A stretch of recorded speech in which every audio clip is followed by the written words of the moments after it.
Pen और cervical pain के बारे में इंपॉर्टेंट चीज़ें बताऊं। नमस्ते।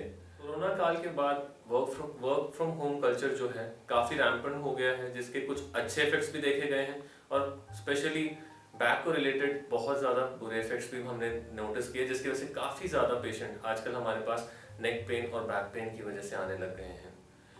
आज इस वीडियो में मैं आपको कुछ बैक पेन और सर्वाइकल पेन के बारे में इंपॉर्टेंट चीज़ें बताऊंगा, जिसको हम इजी फॉलो करके इजीली इस प्रॉब्लम से हम निजात पा सकते हैं। ठीक है, तो सबसे पहले हम समझने की कोशिश करते हैं कि ये क्या चीज़ है। अगर आप ये चीज़ देखेंगे, ये हमारा रीढ़ की हड्डी है, ये सामने का हिस्सा होता है, ये हमारा पीछे का हिस्सा होता है। ये दो चीज़ों से बनी होती है, ये हमारे मन के होते हैं और इसके बीच में होती है डिस्क। ठीक है, और इसी के पीछे होती है नस। ये सबसे ज़्यादा इंपॉर्टेंट चीज़ समझना ज़रूरी है। अब मैं आपको समझाता हूँ क्यों बैक पेन होती है। अगर हम यही मॉडल अगर हम इस ढंग से देखें, अगर ये हमारे मन के हैं और ये डिस्क है, ये दो मनकों के बीच में, यूजुअली जब हम बैठते हैं, काफ़ी देर जब हम बैठे रहते हैं, तो ये डिस्क को दबाने लगता है और ऐसे ये बाहर को निकल आती है, जिसकी वजह से कि डिस्क बल्ज, हम इसको बोलते हैं, डिस्क बल्ज हो जाता है। अब जब बहुत ज़्यादा प्रेशर पड़ता है, हम कंटिन्यूस बैठे रहते हैं, तो यहाँ पे छोटे छोटे टेयर बन जाते हैं, यानी छोटे छोटे हिस्सों में टूट जाती है। बट क्योंकि डिस्क के अंदर कोई नस नहीं होती, तो हमको पता ही नहीं लगता कि दर्द हो रही है हमारे को, या हमारा दर्द हो नहीं रही, तो हमको पता नहीं लगता टेयर हो गए हैं। अब जो ये छोटे छोटे टेयर हो जाते हैं, अगर हम सडनली जर्क लेते हैं, जैसे हमको एकदम से छींक आ जाए, या सडनली हम कुछ उठा लेते हैं, या जैसे अगर एकदम से हमने ट्विस्ट मूवमेंट कर दिया, तो ये बाहर को निकल आता है पूरा डिस्क मटेरियल, जिसको हम जो आके हमारे नसों को दबाने लग जाता है, जिसको हम इंडेंटेशन कहते हैं। कई बार वो बिल्कुल ही बाहर निकल आता है, जिसको हम एक्सक्रूशन भी कहते हैं। ये नसों पे दबाने की वजह से हमारे को सीवियर पेन हो।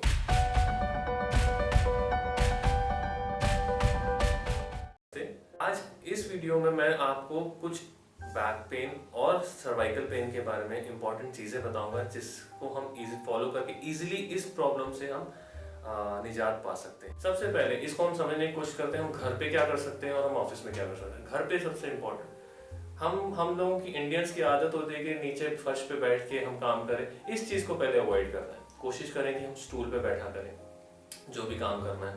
हम जैसे इंडियन टॉयलेट्स यूज़ करते हैं, वो बैक के लिए अच्छे नहीं माने जाते। वेस्टर्न कमोड्स का यूज़ करना चाहिए, स्पेशली बैक में जिनको पेन रहती है उनके लिए।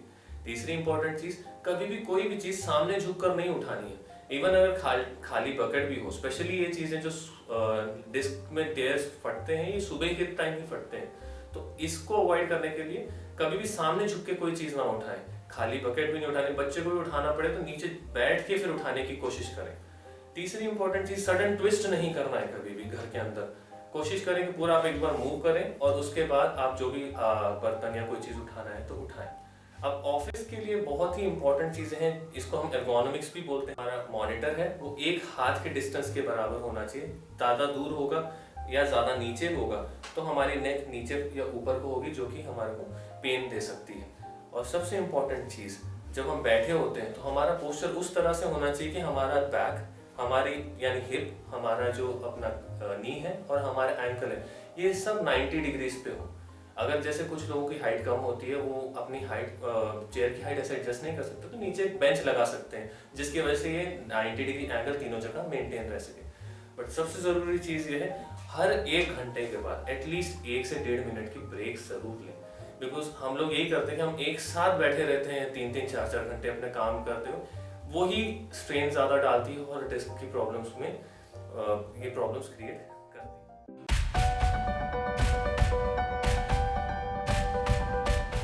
इम्पोर्टेंट चीज़ जो मेरे को कई पेशेंट्स पूछते आए हैं कि आपको क्या क्या खाना चाहिए, जैसे अगर हमारे को बैक की प्रॉब्लम होती है हम क्या क्या खाएं।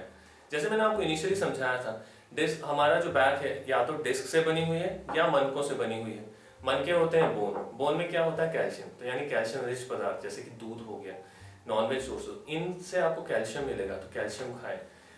और कोई अपना जो डिस्क बनी होती है कोलाजन से बनी होती है, कोलाजन हमारा प्रोटीन होता है, तो प्रोटीन रिच सोर्सेज जैसे कि नॉनवेज, ऑफ कोर्स अगर जो लोग वेजिटेरियन हैं वो पनीर खा सकते हैं, राजमा, चने, ये चीज़ें खाएं जिससे कि अपना प्रोटीन लेवल बना रहे। एक और लेवल चीज़ जो मैं बहुत इंपॉर्टेंट बोलना चाहता हूँ, बोन की ग्रोथ के लिए विटामिन डी बहुत ज़रूरी होता है, तो धूप में ज़रूर बैठें, एटलीस्ट 1 घंटा दिन में सुबह या शाम को धूप में ज़रूर बैठें। आप वॉक करें, आप जॉगिंग करें या सिंपली आप बैठें एटलीस्ट अपने एक्सपोज करके जो अपने हाथ और पैर के एरिया को, ताकि धूप आपको विटामिन डी बनाने में मदद करे। एक और चीज़ जो मैं बहुत कॉमनली स्पेशली आईटी प्रोफेशनल में देखता हूँ, स्मोकिंग।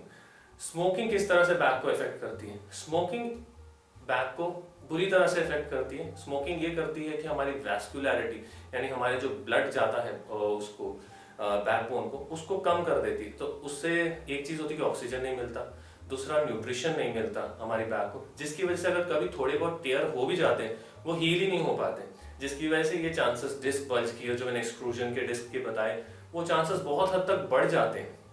तो हमको स्मोकिंग नेगेटिवली इम्पैक्ट करती है बैक पे, तो हमको उसका हमेशा उसको कोशिश करें कि ना कम से ना ही स्मोक किया करें। Compassionate care, best-in-class cutting-edge medical technology, finest medical minds, patient-centric approach, and accessible healthcare is what defines this biggest hospital of the Tri-City.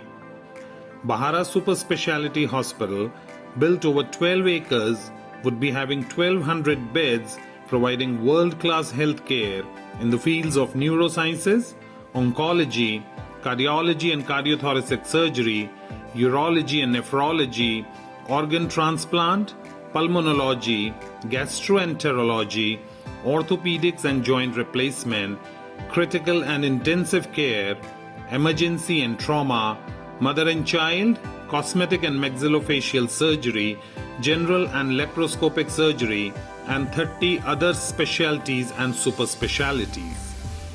Bahara Super Speciality Hospital, situated on NH21 on Kharad Kurali Highway, is all set to serve its patients.